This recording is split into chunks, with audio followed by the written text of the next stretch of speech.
Pertumbuhan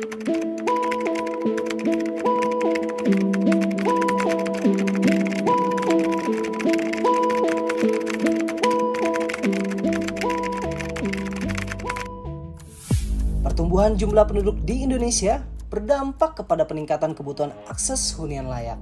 Menurut data BPS tahun 2020, lebih dari setengahnya atau 56% rumah tangga di Indonesia hidup di perkotaan.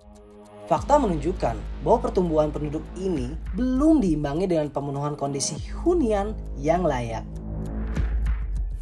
Kebutuhan rumah layak, aman, dan terjangkau di perkotaan merupakan sebuah tantangan besar mengingat tingginya harga lahan dan terbatasnya ketersediaan lahan. Kondisi tersebut kemudian menjadi salah satu faktor pendorong munculnya permukiman di lahan ilegal termasuk kawasan sempadan sungai.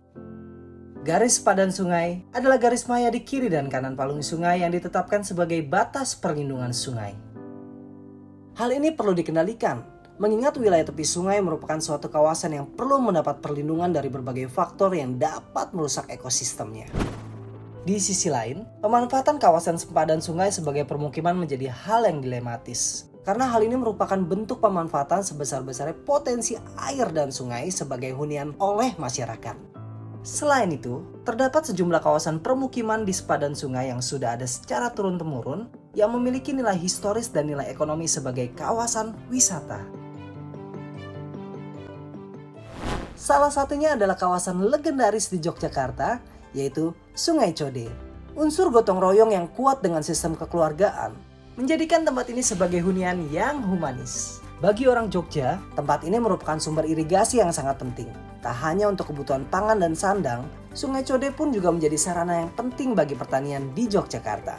Untuk menghasilkan hunian sempadan sungai yang nyaman dan humanis, Sungai Code pun ditata habis-habisan secara mendalam dengan konsep 3M, yaitu madep kali, mundur, dan munggah.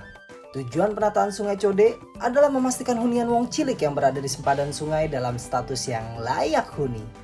Maka, ada bangunan di garis sempadan sungai? Apa salahnya?